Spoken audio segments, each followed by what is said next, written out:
Well, yeah, there's no real difficulty. It's just copying some stuff, right?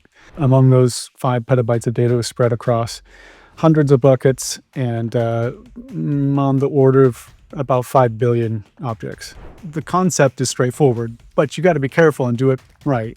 And there are easy ways to do it right, but there are a lot of easy ways to go wrong too. This is for Quartables, a place where the team at 37 Signals shares their behind-the-scenes work building Basecamp, Hey, and open source projects. We're diving deep into what we've done and how we've done it so you can learn a thing or two and learn from some of our mistakes. I'm your host, Kimberly. I'm joined to help with the technical side of the discussion by Fernando from our engineering team. Hello, Fernando. Hello, hello.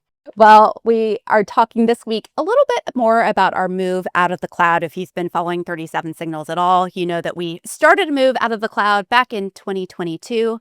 We have wrapped up the big portion of moving data out of S3. To join us, we have Jeremy Daer, principal programmer here at 37 Signals, who did much of that final work to talk about it. Jeremy, thanks for being here. Before we dive into our topic today, tell us a little bit about you and how long you've been at 37 Signals.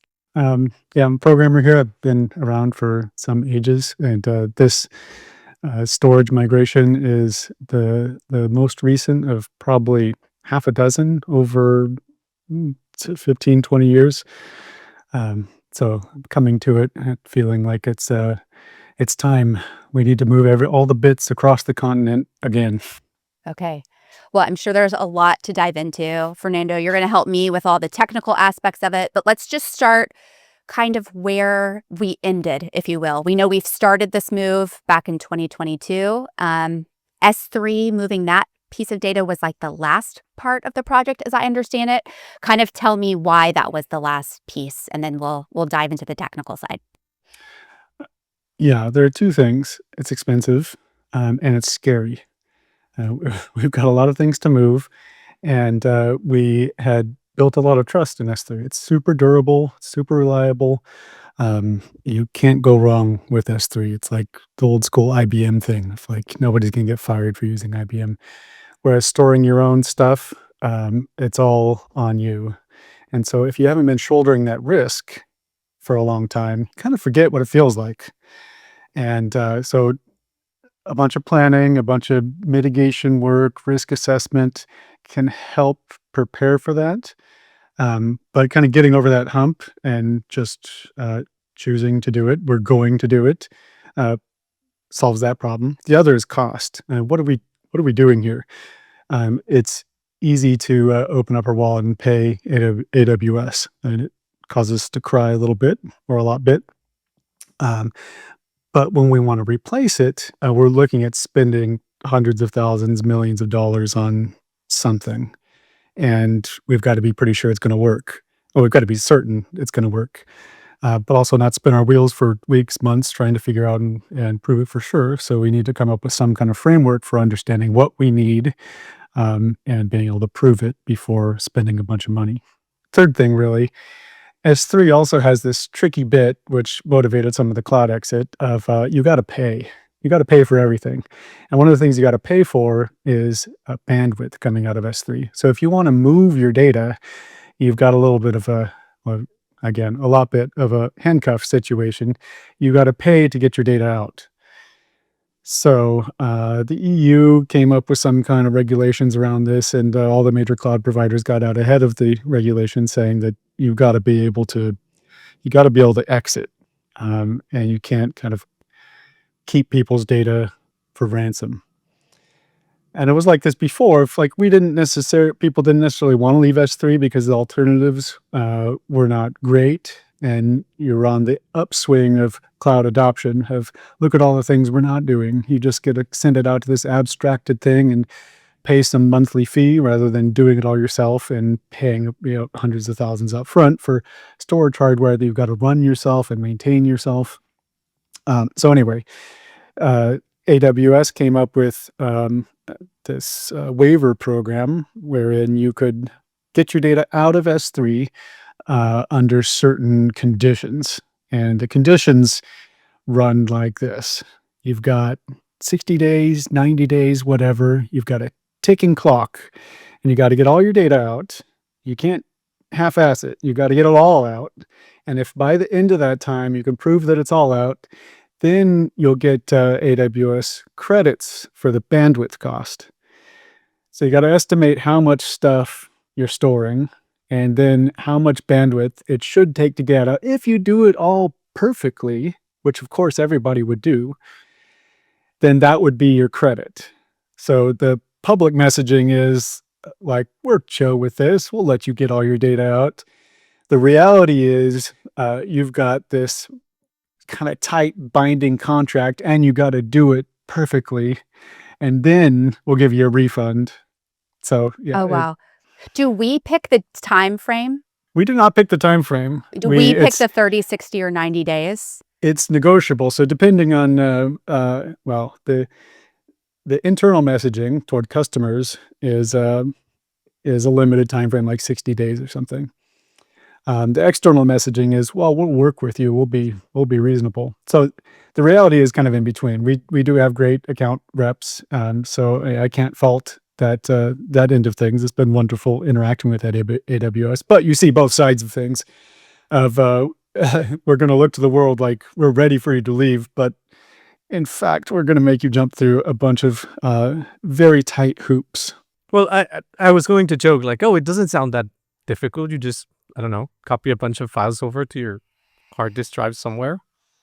Like, what is the real difficulty there? Well, yeah, there's no real difficulty. It's just copying some stuff, right? It's just that if you want to copy things, well, there's a lot of things you got to do, especially if you've got a lot of files stored. For most people, this copy is not technically hard. The basic process would be clone your S3 bucket. A bucket of objects is like a folder full of files. You list the bucket, see what's in there. You copy it over to your new place. And typically you'd be doing this with a live system. So you need to have some kind of awareness of your system would need to know that you're moving to a new system and there's a live old system. So if you want to do it without downtime, you need to be able to store files to both places. You need to mirror your files to both storage systems.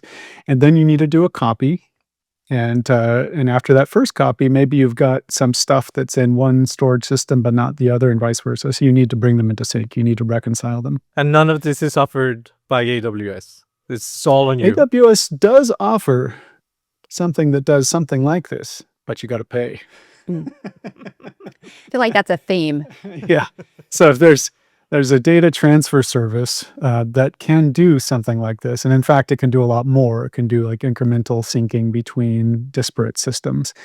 But it is very expensive. You're looking at tens of thousands of dollars to move large scale buckets of stuff. Was it ever an option for us? We did evaluate it. It would be very nice not to have to do this job ourselves and to have somebody else do it. And there are vendors that do stuff like this.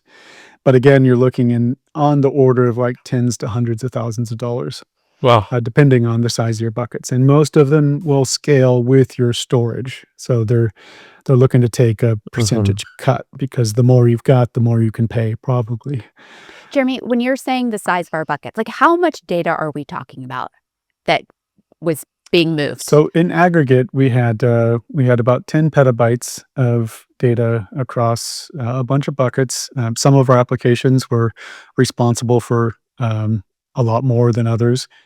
Our average object size was about 1.1 megabytes. Of all that data, we were also geographically distributed. So deduplicated, we had probably about 5 petabytes of like unique objects. And among those 5 petabytes of data was spread across hundreds of buckets and on the order of about 5 billion objects. It's a lot of stuff. You get into the realm where you can't, like if this is a folder on your computer and you tried to open the folder, your computer would crash. And you can't list a bucket of that size without taking literally days. So there are a bunch of interesting constraints that come into play when you try to do this conceptual process of you copy, then you stop your application or whatever storing things for a little while, then you do a catch-up copy to reconcile to make sure your destination has all the stuff that was in the source, and then you cut over. You start using the new system. And you got to be sure that you actually got everything, that everything was copied correctly, and there were no mistakes, and you didn't miss anything, and nothing showed up while you were copying, et cetera, et cetera. So even at the small scale, the concept is straightforward, but you got to be careful and do it right. And there are easy ways to do it right, but there are a lot of easy ways to go wrong too. And once you get to a larger scale, there are a lot of easy ways to go wrong, and a lot more easy ways to go wrong, and a lot of ways to go slow. Well, I feel like we should talk about all of those things. Not only like the things that are easy to do well, but what are all the things people should avoid if they're trying to do this? Well, what would be wonderful is if egress were free and we weren't stuck in the situation of needing to move quickly. Because when we look at the kind of bigger picture of what the job to be done is, we got to move 5 petabytes of stuff within, we negotiated 90 days. And that was based on kind of our back of the napkin math of what size of network connection we have available, and how quickly we can move stuff. Is there a limit on the AWS side on the connection? There are plenty of limits, yes, and there are some hidden limits and some stated limits.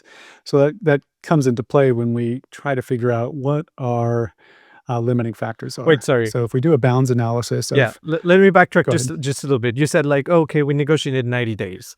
What was that like? Like, oh, we have 5 petabytes if we have access to, I don't know, 10 gigabytes per second, and we do this twice. I was chatting with a rep saying, here's how fast we can possibly do it. Oh, So that's what we need. And they said, Okay. okay. okay. We built in plenty of buffer because there's part of this process is not just the copy, and something that anybody doing a process like this will quickly discover is that copying is, it seems like the central point and the purpose of the job, but Mhm. it's really reconciliation and verification, making sure that you did what you thought you did. And the doing what you thought you did is as costly as the copying, and it has different kinds of limitations because you need to go look and see what you've got. And that means listing all your files, listing all the objects in a bucket. And when this process can take days to perform, you need faster ways to do it, and you need cheap ways to do it. Because again, you got to pay. If you want to list a bucket, you got to pay for API requests. And so you've got to be careful that you don't get in a situation where you're repeating work or doing kind of unexpectedly expensive work. And in many cases, these like API requests are cheap, so it turns out we're totally fine. But you got to do the due diligence first, not so you don't end up discovering that in order to save whatever tens of thousands of dollars on a paid service, we don't end up spending tens of thousands of dollars on errant API requests ourselves. Yeah, that makes sense. How do you even, I'm trying to wrap my mind around this, where this process must be automated somehow, right? Is it in the app? Where does this reconciliation process happen? So that gets in a little bit deeper into the approach that we arrived at. So there's more than one way to do reconciliation, and something I'd recommend to people who are moving just a single application, which ideally it's a situation you'd be in. So a little digression. Looking back, the ideal way to set up AWS accounts in the first place is around these kind of scopes of kind of responsibility radius, blast radius of if you ever wanted to leave, you got to take your whole account out. So don't go putting a bunch of buckets from different places. Don't share an account. Like make accounts early and often so that accounts are aligned with your application. So that gives you the flexibility to move one application at a time. We were in that situation to some extent with some of our newer stuff, but our older applications, we had a shared account, so we needed to do everything all at once. And when you have multiple storage systems in a single account and you need to move them all, you can't tailor the solution for the system that's being moved. Instead, you need something that's going to work for all of them. So that led us to, it's got to be something that's at a lower level and is mostly transparent to the applications we were running. So if I were doing this with a modern Rails app, this is something I'd build into Active Storage at the application level. I'd build in some kind of modeling for where things are stored. So you get metadata within the application itself, knowing that I've got this object stored in AWS, and I've also have it stored in my whatever my new destination storage is. And so the process would be that I've got some rule that says I need 2 copy storage, and they need to be in each of these locations. And so the application could do that with just a bunch of active jobs, copying things on its own. You could do it lazily in the background and just let it trickle through. If you didn't have these other constraints of you got to get it all done, you got to blast it at maximum speed, and you've got to make it work with older apps. So not all of our stuff is on latest Rails, and we extracted active storage from our own apps. And so most of our older apps are using older abstractions that were kind of the source of the extraction. So we needed to be compatible with all these possible systems. So we needed something lower level. So we built something. Yeah. We didn't want to build something, but we also didn't want to pay a lot of money. So kind of rock and hard place thing. And we are in the position of having expertise. Like, we are a technical organization. We have programming and operations teams. Yeah. We do all this stuff. So it's natural for us to do our jobs. Maybe this isn't the thing that we'd outsource. If there was a natural fit, we would. And in fact, we did to the greatest extent we could by picking purpose-built tools to do each of the jobs. And in fact, we went through multiple iterations as we got closer and closer to the kickoff of we want to begin the copy. We reinvented the system that we built to do copying several times as we discovered kind of quicker, simpler, straighter paths to do that job. So we started out with something that would be dead simple, and of distributing jobs over a bucket itself would store objects, and each object would be a file manifest. And then that file manifest would be available to a bunch of workers. We'd spin up as many workers as we needed to saturate whatever bottleneck we had. So the bottleneck could be our network connection, how fast we could pull things from S3. It could be our write rate to our destination storage. How quickly can we write objects, and what kind of are we bandwidth limited? Is there a metadata limit on the I/O operations per second? Or is it going to be the S3 read rate? So we can discover all these things. read rate. Why does it have a read rate? You're just throttling you. Yeah, because S3 doesn't technically have a cap on read rate, but they do have a cap on what they call bucket partition read rate. And so a normal bucket will only have a single partition, and that's kind of, well, the way S3 is laid out, it looks like it's kind of hierarchical folders, but it's not. It's actually key names that are separated typically with slashes. So it looks like a file path.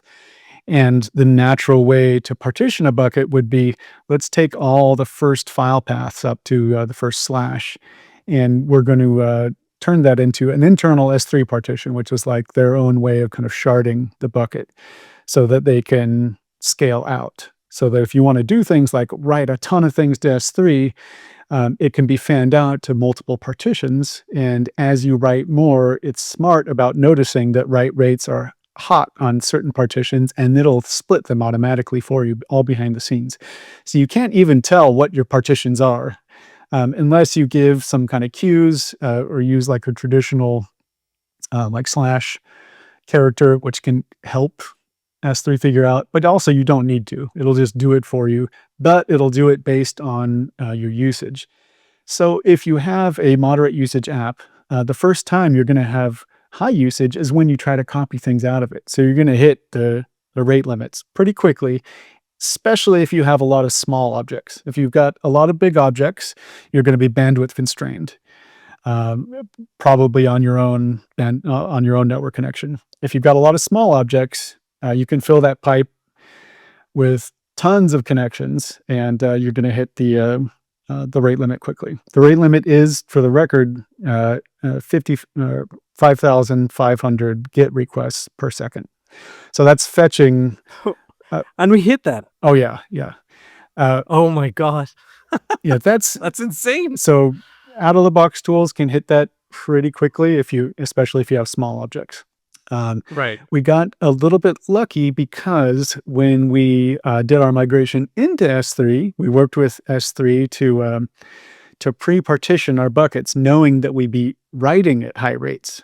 So on the way in, we contacted S3 ahead of time saying, hey, here's about how much stuff we've got. Here's what the key layout looks like for the objects. And we generally use random hash keys. So it's like completely uniform. So on S3's end, the job is easy because when you have a uniform key distribution, they can just say, let's take whatever the first 2 or 3 characters of the key and you'll use that as partition keys. So our big buckets were already partitioned. So who knows what the limit could be, because when we did load tests, we didn't hit a rate limit on those larger buckets. On smaller ones, we quickly hit a rate limit in our load testing. I know this is mostly about S3, but I'm also curious, did you really hit like a write limit? Because David has spoken length about this, about the hardware, about the amount of money that we spent on brand new hardware that's like blazing fast. Even that couldn't keep up. Like we just like went full throttle. We certainly hit its limits. So it became a question of where are the limits and which one is, so we've got a system with a bunch of components, and each component has a kind of maximum, has a cap, and which one is going to be the weakest link, which one's going to slow us down. And it turns out that we ended up pretty similarly bound by our network connection. We got a 100 gigabit network connection dedicated to just this copying process that, thanks to our data center pros at Summit, they set this up just for this job, and we set up a separate VLAN for the machines that would be doing the work. So it was essentially their dedicated little network universe of, you can saturate this pipe. Turns out to not have been completely true. We were actually sharing it for a couple other things, which we discovered because as we tuned our system to eke out the maximum possible performance, we actually overshot a little bit and started interfering with other traffic. But that was what we thought would end up being our bottleneck. And to our wonder, it was not our destination storage. We had initially considered using MinIO and using hard drives, and our read and write rate for normal application usage can easily be satisfied by spinning disk hard drives. We didn't exactly relish the idea of maintaining a bunch of spinning hard drives because the failure rate can be notoriously poor depending on which batch you get and whether you have kind of a hot rack in your data center, and it's just we're not looking forward to it. And Aaron, our head of ops team, had a line on a new storage system from Pure Storage, FlashBlade. They've got this fancy, super duper proprietary, flashy, bashy setup where they've got, rather than using off the shelf flash stuff, they mounted their own flash on their own boards and did something a lot cheaper, kind of bringing the kind of flash of 2 years in the future back a couple of years, which made it kind of cost competitive with hard drives. So that was a surprise and ended up being a huge blessing. Not because we need the performance for steady state usage, but because we needed the performance for the copy.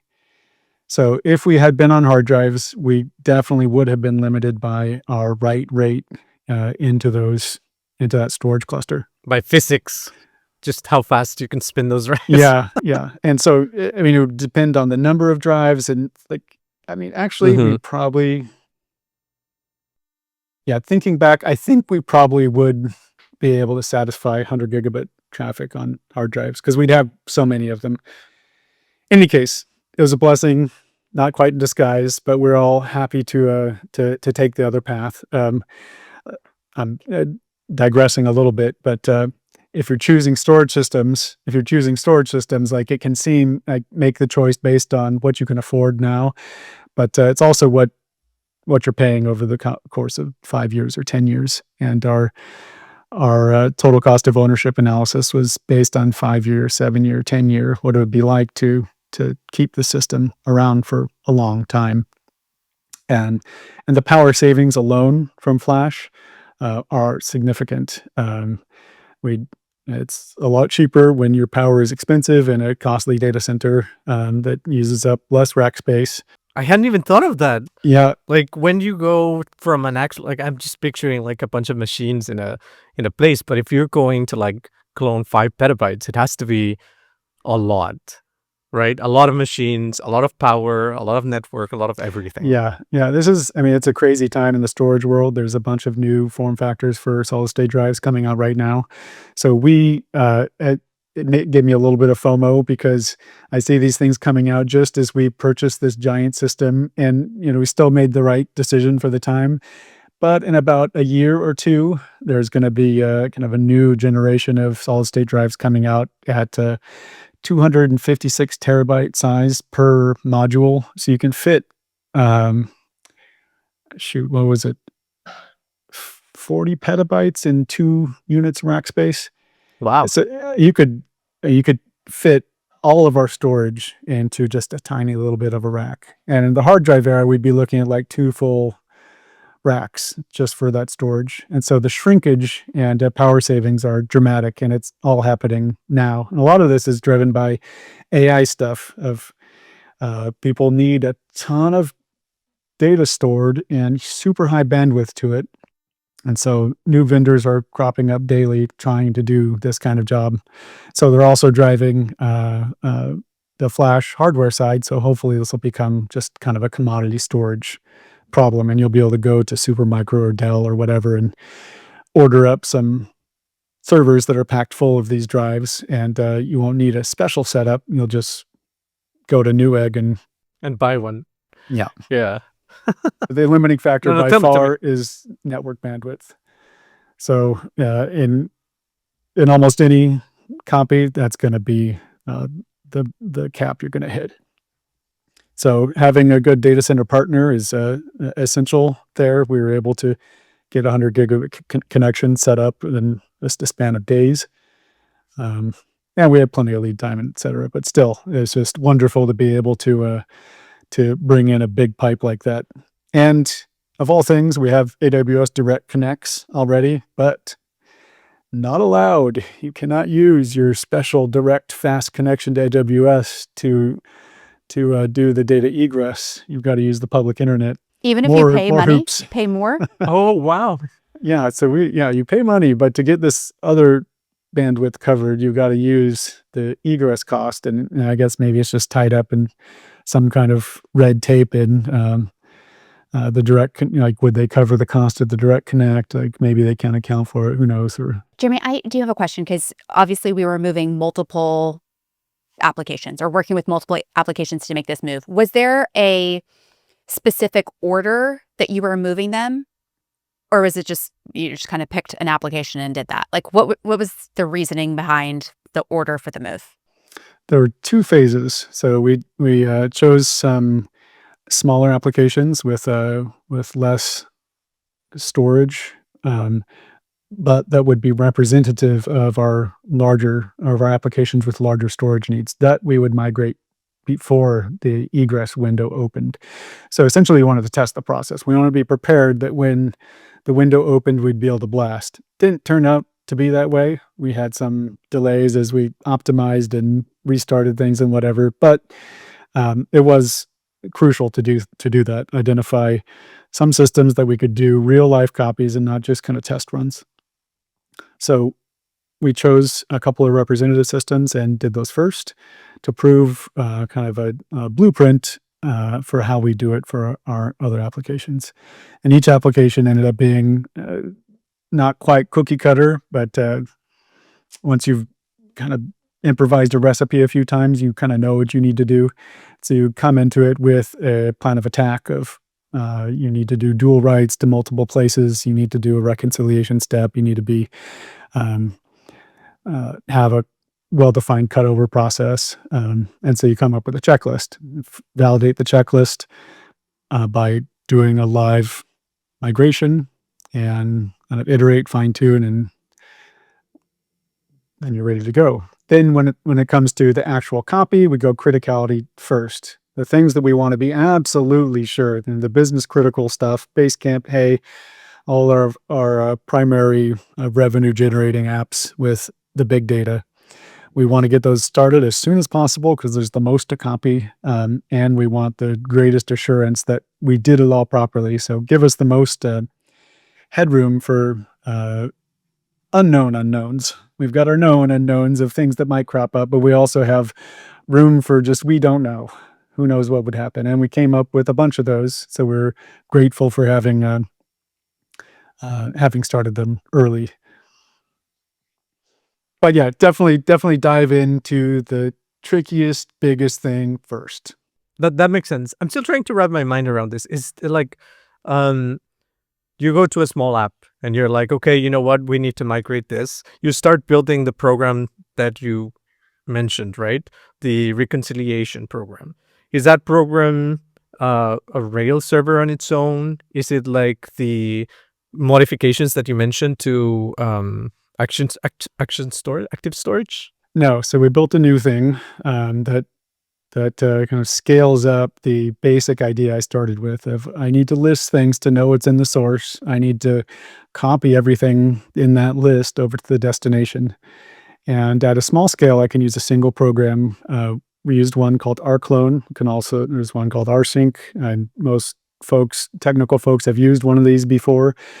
And you just fire it up, you give it a source and a destination, and it churns and it does the job. At most scales, that'll work fine. And in fact, for AWS, their free bandwidth egress limit is pretty generous. So most people would fit within it, and you could just rsync and do it yourself, or rclone, and call it done. And it does all the bookkeeping for you. At our scale, we needed to fan out to a bunch of workers doing this job. So we needed to do it in parallel. That means splitting up, batching it up. And so it becomes a kind of a classic like map reduce problem. You've got a big input you need to spread out to a bunch of jobs, and then they've got all their individual outputs. In this case, it's take a big list of files, split it up into batches, send those to workers that are going to do the copies. Have those workers have some kind of supervision that's tracking what they're doing, their progress, whether there's an error, retries, all that kind of stuff. That's where we used a Rails app for command and control, for wrapping up the jobs and the work. We arrived at a Rails app after trying what I thought might be some kind of simpler lo-fi ways of doing things. And of all things, I kind of backed my way into using Rails because I was missing some of the conveniences of home. One of them was secrets management, credentials. Here we're doing something that's copying between a bunch of AWS accounts to a bunch of destination buckets. You've got a ton of sensitive credentials in one application. And so as I was building this kind of script-based kind of simple system, it's like, I realized I'm rebuilding a credentials manager. This is not the life I want to be leading right now.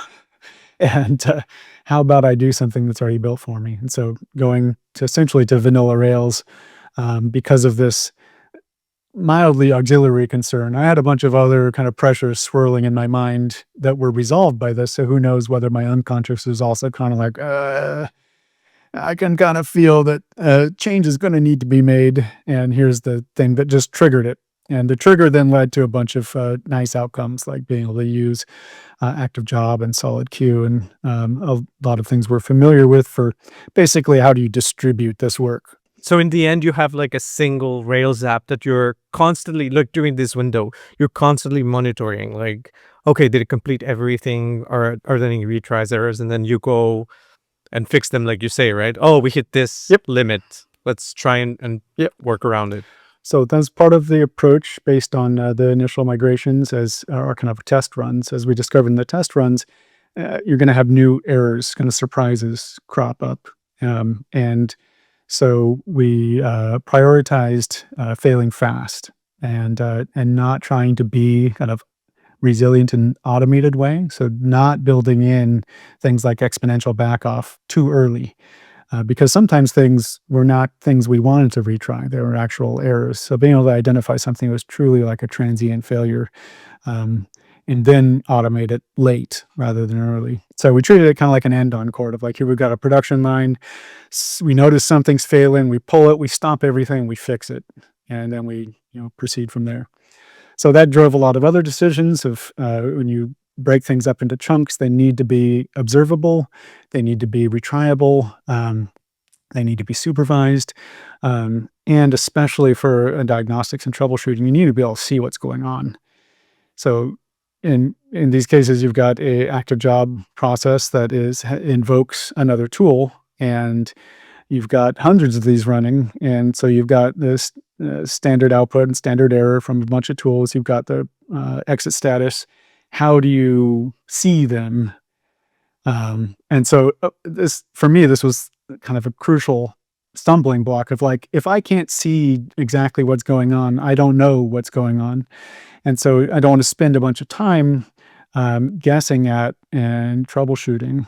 I want to just look at the output, and I want to be able to figure it out as if I were running it on my own console. So that was a critical step early on too, of making something that was easy to supervise and just witness.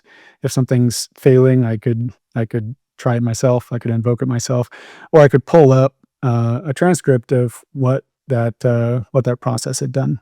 So this was the job of the Rails app, of coordinate pulling an inventory or a catalog from the source, split that catalog or inventory up into a bunch of pieces, which was its own whole thing. If like you've got something that's huge and you need, anyway, you can get into tooling in a little bit here, and then make a bunch of jobs for all that stuff. And each job, it has its responsibility, is its chunk of files. And the output for that job is a bunch of things like status and transcripts and whatnot. And those themselves are actually stored in a storage bucket as well. So every job, there's a unique ID associated with it, and you can go inspect the whole process. And in fact, we did have a live tail. So since these things can take a while, you can visually see what's going on. You could just kind of snoop on any transfer. So you were basically Neo for 90 days. Not 90 days, thank goodness. We ended up getting it down thanks to Pure Storage and the very fat pipe of bandwidth to less than 10 days of transfer. Wow. Which turned out to be pretty critical because that gave us lots of time to do reconciliation, verification. Yeah, we didn't know that, and so we had built in a lot more buffer than we needed, but I'm glad we had the buffer, because I was also I was headed on vacation on sabbatical right after this was going to wrap up, which is not the wisest of career choices, but Jeremy, tell us a little bit about those 10 days. Like, is it 10 days just like nonstop? Are you kind of walk us through? Oh, it's nonstop. Yes. Yeah. Okay. Yeah. So the setup is, I didn't want to kind of trickle things into a pipe and have to be carefully tending things. I wanted to feed a pipe and have a backlog. And so I can go through some of the technology stuff just briefly. If you're copying a bucket with billions of objects from S3, use S3 inventory reports. It's something you can turn on S3 console. It's easy to do. You got to pay. It's the theme. But it is the most efficient, effective way to get a large-scale bucket listing without doing the work yourself. It is delayed. The most frequent you can do it is daily, and so they drop on a schedule.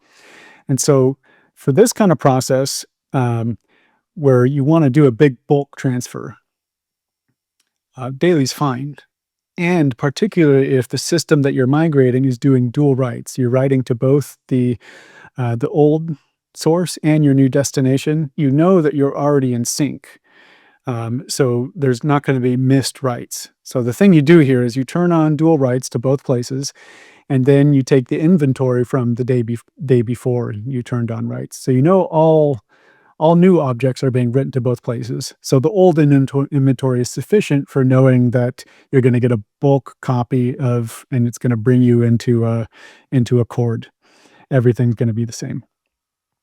So you start from that snapshot of the bucket.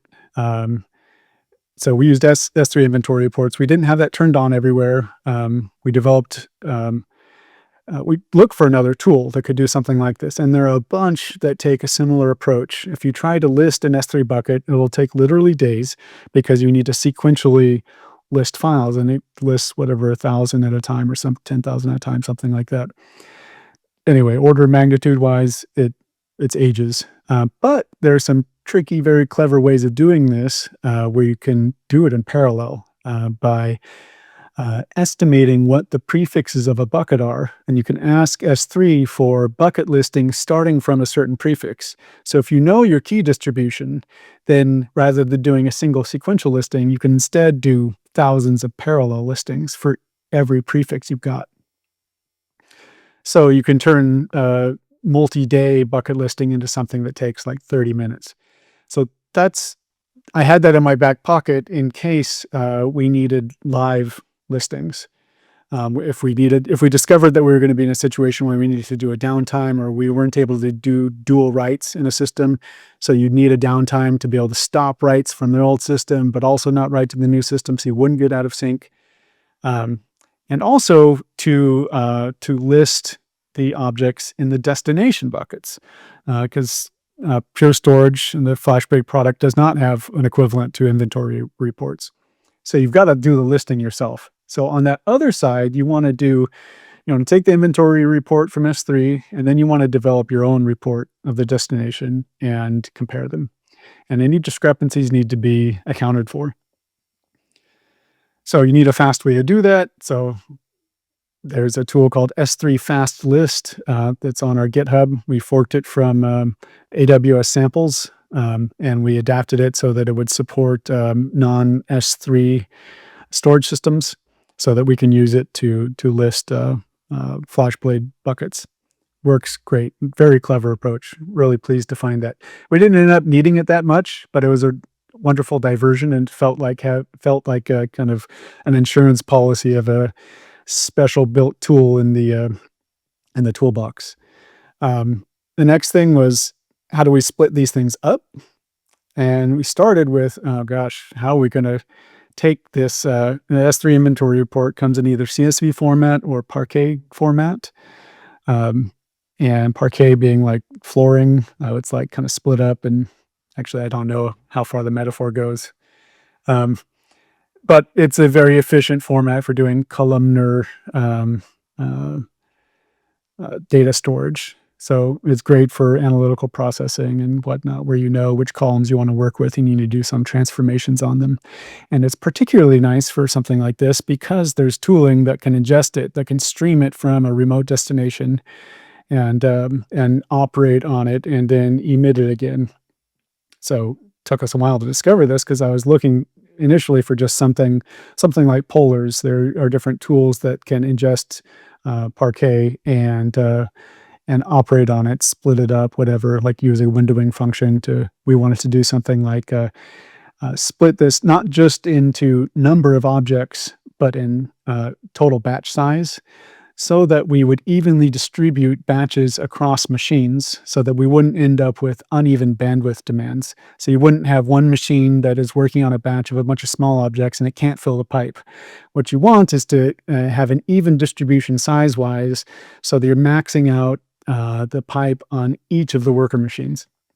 So to do that, you need a windowing function that goes through the inventory report and does a cumulative sum on the byte size of the objects. And each time it reaches 10 gigabytes, it says, I'm going to do a split right there, and I'm going to turn that into a chunk. And this turned out to be hard, use a lot of memory, and kind of work, but ended up maxing out the memory on the machine I was using. And it's like, well, okay, this is probably, might be feasible, might not be feasible. And then I discovered DuckDB. Friggin' awesome. DuckDB is amazing. I cannot sing its praises enough. It's like, somebody discovering SQLite for the first time. Well, DuckDB is like SQLite on whatever next generation steroids, because it can even do the stuff SQLite does, maybe better, because I'm just glowing with its capabilities. But it can do SQL. It can like connect to remote databases. It can work with a local database in process, just like SQLite. It can work with CSV files and Parquet files on the local file system. So most kind of big data science stuff, DuckDB can do locally on a single machine and super efficiently. It's really smart about spreading out IOs to do things as smartly as possible, to try to avoid doing things like bringing everything into memory. So I'll sing his praises a little bit more. Um, it not only can connect to everything like a Swiss Army knife of data analysis, it can also connect to remote URLs and to S3. So I had this whole system built of ingesting data from S3, downloading it, and then staging it in on the local file system, and then doing the splitting myself using my own tooling, and then storing those split files in another bucket as a staging area for jobs that would then be dispatched to work each of those chunks. Turns out I could skip all of that. With one DuckDB invocation, I can point it at a glob that's referencing multiple S3 files. So the inventory report is split up into hundreds of files. It can reference all those files, stream them all in, partition them the way I like, and then write them to a remote S3 compatible file store, all streaming. So there's no local file system. There's no other code I need to write. It's just, you got to configure it properly. You got to know what you're doing. But when you get it working, it's like, oh God, yes, this is sweet. You're working with a remote thing, streaming it all through, not using a bunch of memory, and then writing it out to remote storage. And then I was able to take the files that had been written, and I kind of wrapped active storage records around them. I said, I'm going to make active storage records that point to where those batch files had been stored, and then I distribute those active storage records out to the jobs to work. That's the benefit that you were in the Rails app, right? That is a benefit of the Rails app, yes. Yeah. And I had that abstraction to work with. And thankfully, Active Storage was able to accommodate this, where I was kind of going behind its back because I was using DuckDB to write the files rather than using Active Storage. And I said, haha, Active Storage, I've got these files. Can you make use of them? And it's like, yeah, of course I can do that. So you just feed it the key of where it's stored, and Active Storage will be happy to work with it as you bring it. That is so cool. So in any case, DuckDB, amazing. able to partition the problem and kind of eliminate a whole step of what would otherwise need to be custom code. It just goes on to show you that like nothing is new. Like how did the DuckDB guys know, like, oh, you know what process would be really nice if you take this, partition it, and then put it this way. Like that's so cool. I love that. The thing in common, like people's resource constraints, everybody's constrained in similar ways, and they all have different problems, but they're all stuck in similar ways. And here somebody comes along and solves it elegantly and does it with open source. Very cool. And this process, this had to happen like once a day, right? Because of the limitations of the inventory. Am I right? So I did it in I did end up automating it. Of course. But it can happen at most once a day. So I made a scheduled scan for new inventory reports, and I automatically process them so they'd be ready if I did choose to use them. And I only did this because it turned out that that partitioning was so easy and cheap now. I had anticipated it being like a pretty slow process, and so I wouldn't want to just be firing it off all the time. I'd want to choose which specific inventory report I used, and it would take hours or who knows how long to do the partitioning. But now it's a matter of minutes. So I'm like, well, I'm just gonna do it. Make it easy to choose which inventory report I want to use as a as a copy source. So from the app dashboard, I could have a list for every app and every AWS account in every bucket, which things were transferred using which source manifest. I've got a bunch of inventory reports. For each one, I can see that I've kicked off a copy. I have state tracking for every part of the process, of partitioning to copying to errors to reconciliation. Wow. As a non-technical person here, I do have a question because all of this sounds very hard and scary. I'm curious, Jeremy, like what was the most nerve-wracking part of this process? Deletion. Yeah, the final deletion where you know, I mean, it's like anything that's high stakes. Your brain's got a lot of things going on. My brain's got a lot of things going on. I've got feelings, sensations. I've got some kind of cognitive whatnot that's blinking on and off sometimes. And some parts are telling me, like, I know that things are fine, but anxiety is telling me, like, Yeah. maybe you should discover why it's not. And you know, those things need to work together. And I can use my anxiety as a guide that maybe I haven't figured everything out, but I could then use my cognitive process of here's the things I've worked out. I've ruled all these things out, and I have some standards of proof. I can demonstrate conclusively in a way that is not dependent on my anxiety, that can be externally verified that it worked and that I'm done. Nonetheless, deletion is still dicey. But when you do press delete, then it's, Yeah. Like somebody else skydiving. take the wheel. Yeah. It's just all happening now. Yeah, right. There's no going back. Mm. We're now doing deletions. Coming up with the biggest unlock feeling was adding kind of a belt and suspenders step, you know, keeping your pants up. You want more than one way. When you're verifying and reconciling, you want to be a little bit more than sure.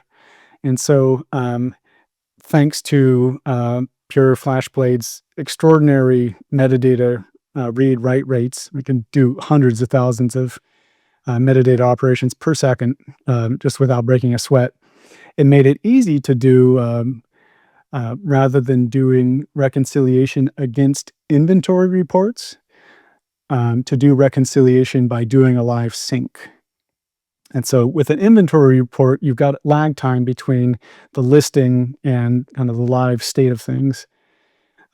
Whereas with a live synchronization, you can see exactly how many objects were needed to be copied and the size of them.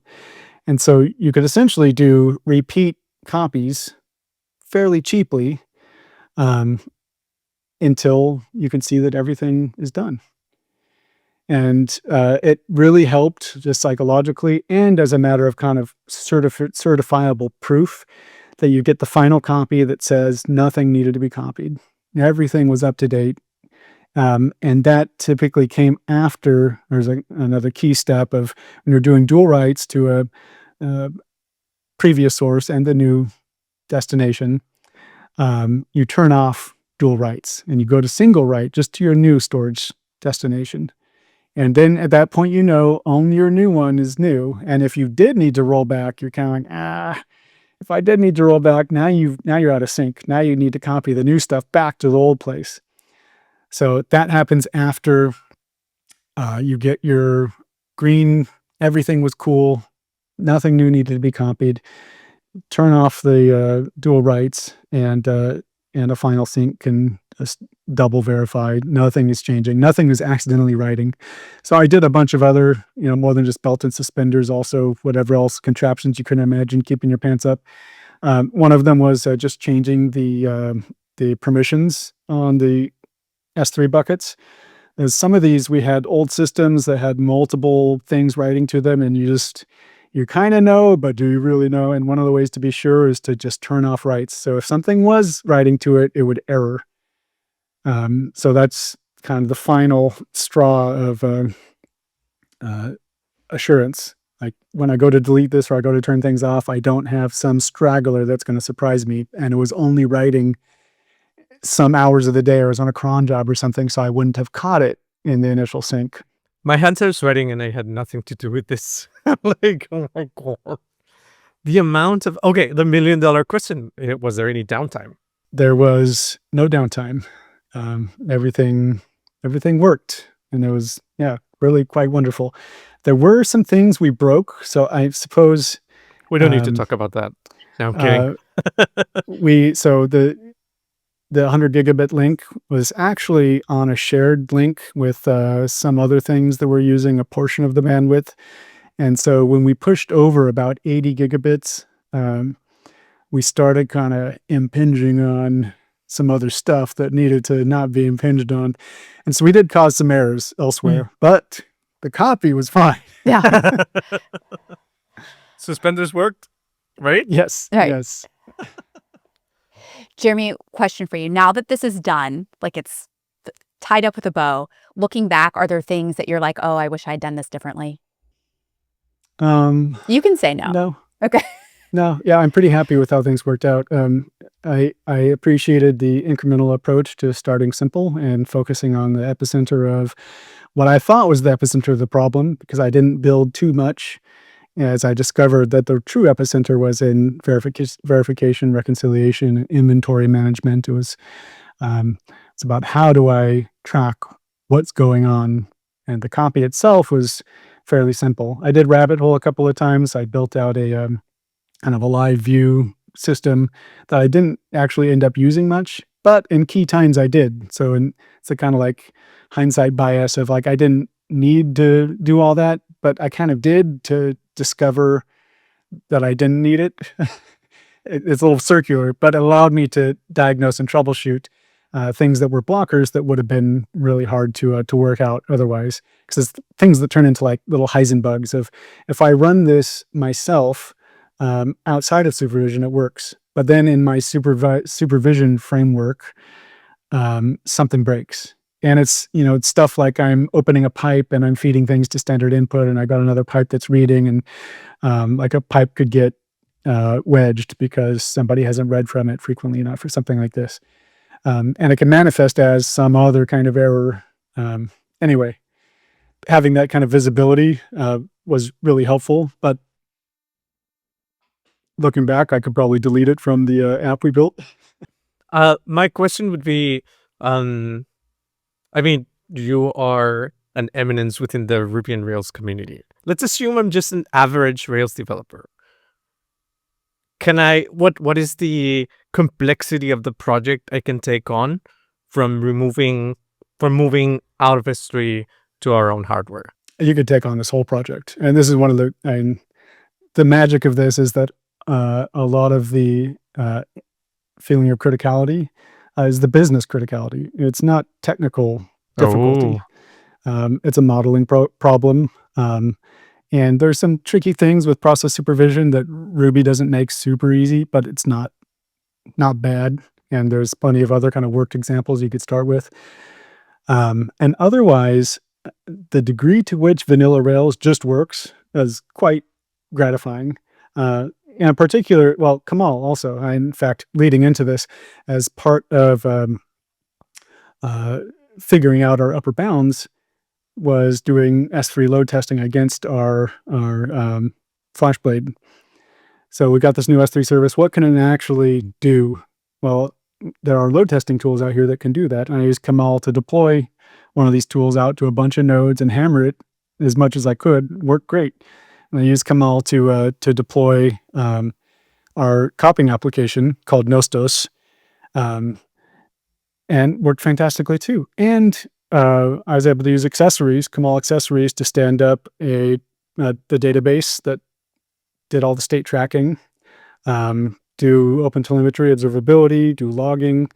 It was all just a single system, like a single developer pushing to some VMs somewhere. So it's all kind of bog standard stuff, but it's being used in the employment of a kind of critical operation. But again, the criticality is all in our heads. The actual app is fairly simple. You mentioned DuckDB as being like, wow, an incredible tool in your arsenal. I cannot sing his praises enough. Are there any other tools that were like completely necessary in this process? Yeah, I sung Rails praises a little bit. Vanilla Rails was turns out to be the way to go, and I don't mind tooting that horn a little bit. This other tool, S3 Fast List, was like a little pleasant discovery, a diamond in the rough. In our clone itself, what we did to do the heavy lifting copies was incredible. it did all the stuff we needed. It's open source. It was easy to contribute to. And in fact, as part of this, we added a FlashBlade, an official FlashBlade destination to our clone. So when you go do an our clone of your own, and it's got this nice kind of interactive thing where it asks about where you're going, where you're coming from, where you're going to, and now Pure Storage FlashBlade is one of the places you're going to. And what that is just, it's essentially like a list of characteristics of the system so that our clone knows how to best do its transfers. There are certain quirks and idiosyncrasies with different S3 compatible file stores, and Pure Storage has some of them. And now it's just all set up out of the box where you don't need to go figure out the command line flags yourself. That change was upstreamed. Yes, that's part of our clone now. Yeah. The other key thing is that our clone is bandwidth and metadata operation efficient, and it's oriented around resilience first. So you can operate it in a bunch of different ways. You can kind of back off on the kinds of checks it does, but it does nice things like pull the checksum from the source and check it against the destination. And it can even do a kind of extreme check where normally you would write the file to the destination, you get a checksum back, and you compare that the checksum that it says was written is what you had, and you say, okay, cool, that looks good. But you can also do it in kind of really be careful mode, which is write to the destination, get the checksum, then download it from the destination and check the actual checksum of the bits. So it's got you covered for kind of every degree of risk mitigation you want to have at play. So if you don't trust your destination yet, because funny things can happen where like a bit gets flipped on a hard drive or a gamma ray hits something and messes something up where it says that you got the checksum you expect, but it turns out on disk there was a modification. So depending on the level of criticality of your data, how many infinite nines you're going for after that decimal point, our clone's got your back. I'm just going to sing his praises a little more. Sorry. Yes, go for it. So there are certain things you can be very efficient with our clone where you can skip operations that don't matter.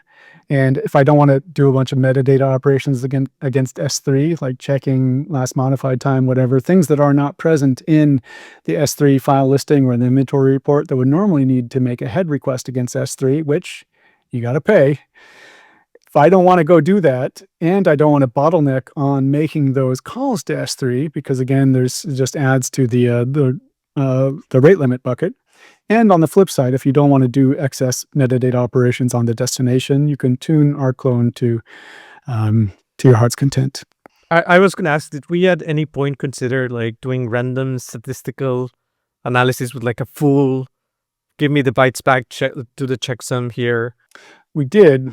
Okay. We did. So we did some of the copies with the full pull, and we didn't run into any issues. We just did kind of a grab bag sample. I just manually ran some of the batches just to satisfy myself. Yeah, because I mean, you could do it for everything and be completely, quote unquote, completely sure, but it would be insanely expensive, insanely time consuming. But that makes sense. Yeah, and it would suck a lot of our bandwidth. So all the bandwidth we want to be using exclusively for writes, we don't want to be eating it up on reads, verification reads. Whereas metadata operations, they don't use much bandwidth. They just eat up CPU time on the FlashBlades.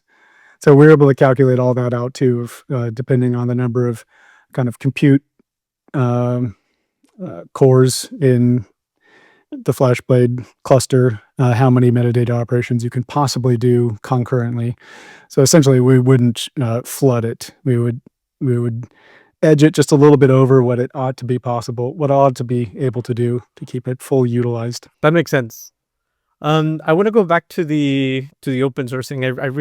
I feel it's such a great part of 37 Signals that we're both contributing to open source in like the patch that went out. But I'm curious if we are going to open source our tool, like this tool that you built. I did build it with a mind toward open sourcing, and part of that was to it's almost like a kind of a design discipline that I'm not going to make something like too bespoke. And there were some decision points along the way. At one point, it's easy for us to do an NFS mount, for example.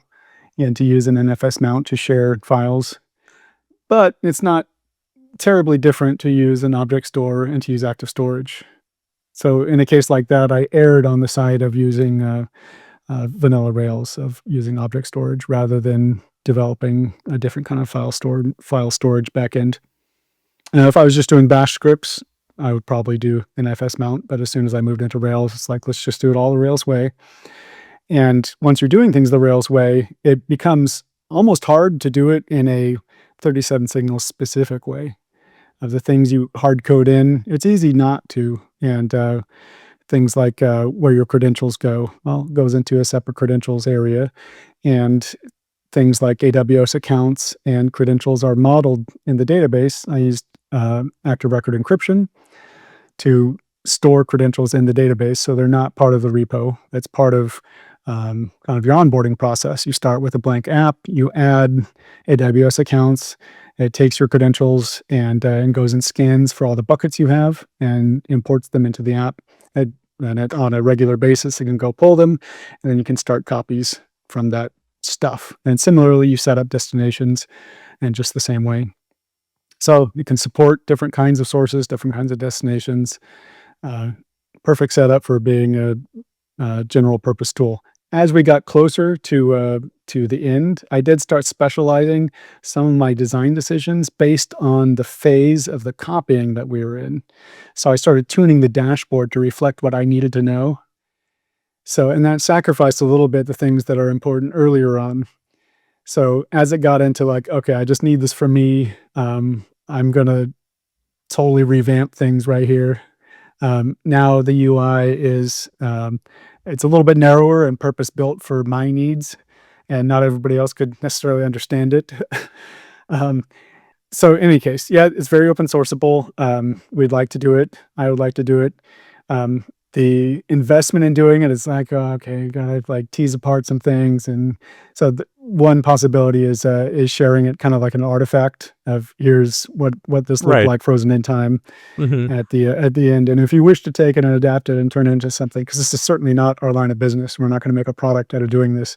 That's right. So I'm not going to spend a 6-week cycle of work on polishing up something that then we end up being open source maintainers for. It's like, no, I'm not going to.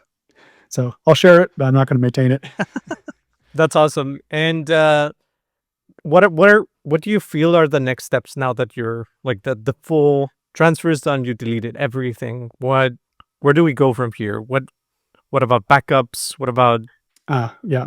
So it's all the other stuff. All the others. This is all the programming side of.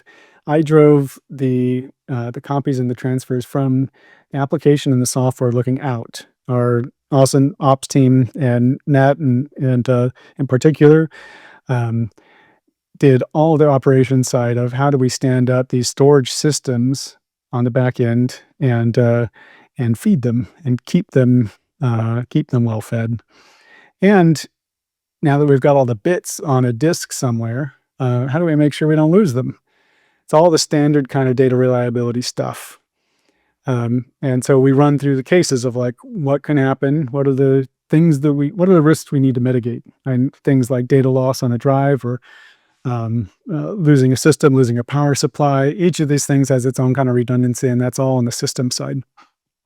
And there are other kinds of redundancy concerns, like what happens when a truck backs into the power transformers at a data center and takes the whole thing down.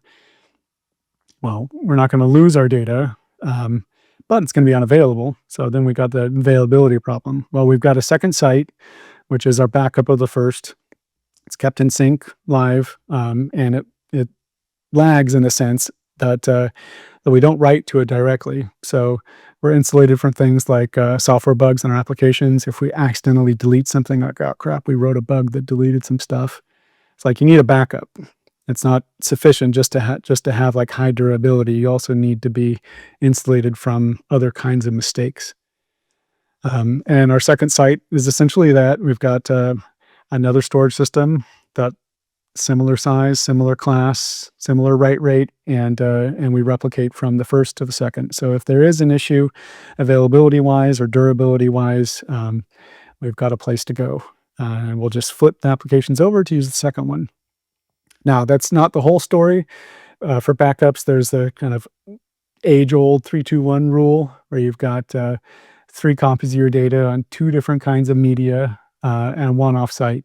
It's a little bit rusty around the corners in the age of cloud stuff, and particularly with modern flash, because the old school thing was typically hard drives and hard drive failures, and your other media would often be tape.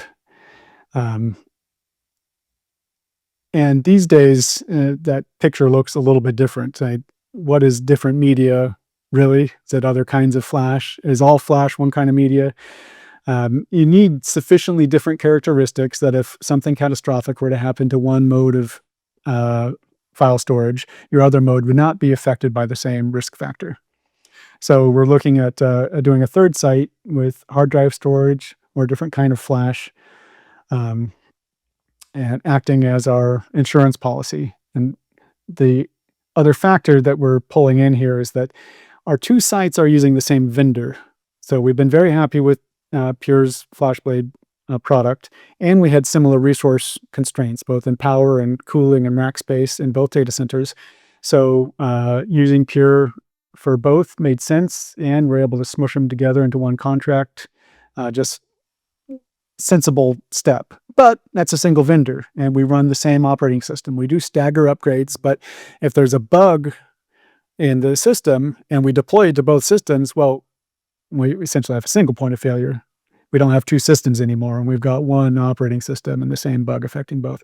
So what we'd like is a third system with a different vendor. So we're looking at using MinIO, the kind of open core storage, S3 compatible storage system. They've got a dual license where you can use MinIO free, or you can get a support plan with them. And it's what we had been considering using before we discovered Pure. So we'll be going back a little bit and having not just a second vendor, but also going to have an open source fallback. That's our insurance policy against things like people becoming storage vendors being acquired. So that is often the final destination that's pushed us off of other vendors in the past of, you got bought by some big company and now what do we do? Wow, that is a lot of things to consider. I will say the other storage medium that was kind of a romantic diversion for quite some time was using tape for real.